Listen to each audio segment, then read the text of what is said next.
नमस्कार. महाराष्ट्र वृत्तपत्र न्यूजमध्ये आपल्या सर्वांचं स्वागत आहे. आज आपण एक जागतिक विषयावर इथं संवाद साधणार आहोत. युक्रेन आणि रूस यांचं जे युद्ध आहे हे मागील 2 वर्षापासून चालू आहे. आपल्या सगळ्यांना ते माहिती आहे. पण मागच्या आठवड्यात रूसच्या एका मॉलमध्ये या हॉलमध्ये दहशतवादी हल्ला झाला आणि त्यात जवळपास 150च्या पुढं जास्त जण मृत्युमुखी पडले. त्यानंतर रशिया हा आक्रमक झाला आणि त्यांनी युक्रेनच्या अनेक शहरांवर क्षेपणास्त्रांचा हल्ला या ठिकाणी केला. खरं पाहिलं तर रशिया हा एकटा ह्या सगळ्या देशांविरुद्ध लढत आहे. युक्रेन हा नाटोचा सदस्य नसला तरी नाटोच्या संघटनेने त्याला पाठिंबा दिला आणि शस्त्र पुरवठा केलेला आहे. शस्त्र पैसा दोन्ही पुरवठा केल्यामुळं हे युद्ध जवळपास 2 वर्षापेक्षा जास्त लांबलेलं आहे. आणि त्यामध्येच आज आत्ता हा दहशतवादी हल्ला झाला आहे. साहजिकच आहे की रशिया या ठिकाणी किंवा रूस चिडणं स्वाभाविक आहे. रूस जरी चिडला असला तरी त्याने अति आक्रमकता या ठिकाणी दाखवलेली नाही.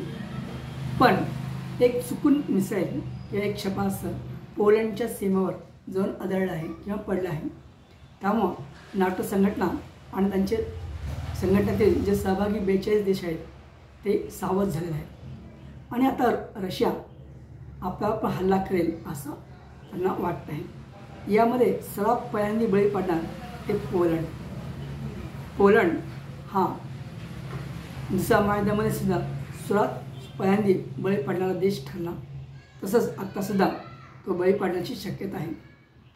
42 राष्ट्राविरुद्ध फक्त एकटा रूस अशी ही युद्धाची व्याप्ती आता वाढली आहे.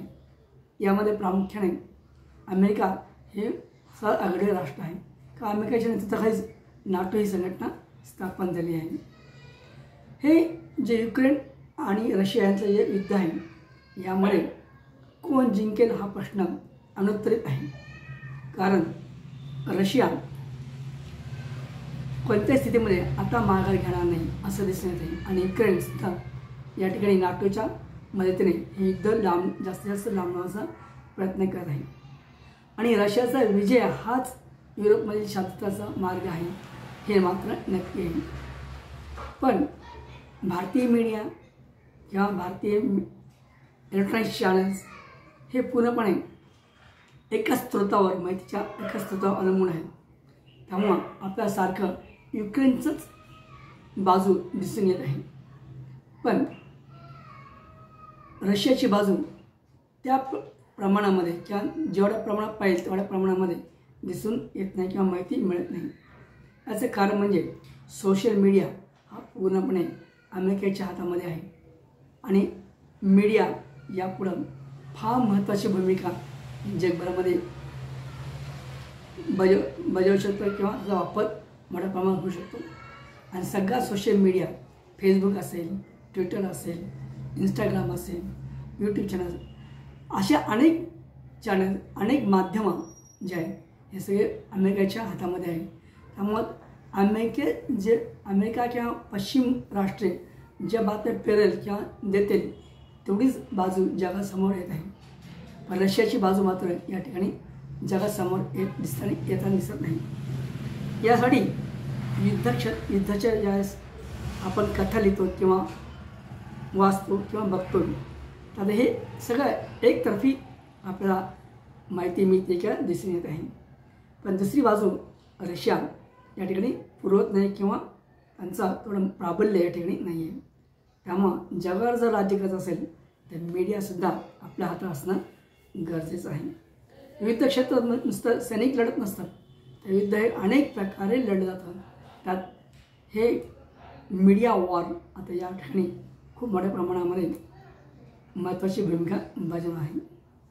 युक्रेन रशिया यामध्ये कोण जिंकेल हे आता ते सांगता येत नसतं तर याची व्याप्ती अजून वाढणार आहे. आणि रशियाला जर जिंकायचं असेल तर अजून 2 आघाड्या उघडणं गरजेचं आहे. जसं की मधल्या 6 महिन्यापूर्वी म्हणजे दिवाळीच्या आसपास इस्रायलवर ज्या प्रकारे होती किंवा इतर राष्ट्रांनी इतर संघटनांनी हल्ला केला आणि अमेरिका इस्रायल मध्य आशियामध्ये अडकून बसला आणि बराच काळ रशियाला युक्रेनमध्ये आपला हातपाय पसरण्यास मदत मिळाली. तसंच जर रशिया जिंकायचा असेल लवकरात लवकर अजून 2 आघाड्या उघडणं गरजेचं आहे, ज्या ठिकाणी अमेरिका गुंतून राहील आणि रशियाला या ठिकाणी युक्रेनवर अजून कब्जा करणं सोपं जाईल. यामध्ये पहिली आघाडी हे म्हणजे चीनने जर तैवानवर हल्ला केला तर तैवानचं रक्षण करण्यासाठी अमेरिका धावेल आणि सगळं लक्ष तैवानवर केंद्रित होईल.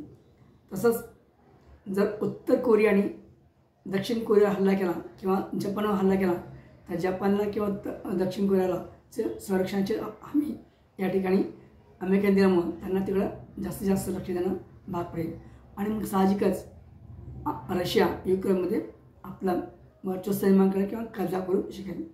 जरी असं झालं नाही तरी पुढच्या काही काळामध्ये म्हणजे अजून 4-5 महिन्यामध्ये किंवा 6-7 महिन्यामध्ये रूस 100% युक्रेनवर कब्जा करेल म्हणजे करेल आणि त्या युक्रेनचा पराभव किंवा रशियाचा विजय हाच युरोपची शांती कायम करेल. हा व्हिडिओ आवडल्यास लाईक करा, शेअर करा आणि चॅनलला सबस्क्राईब करायला बिलकुल विसरू नका. धन्यवाद.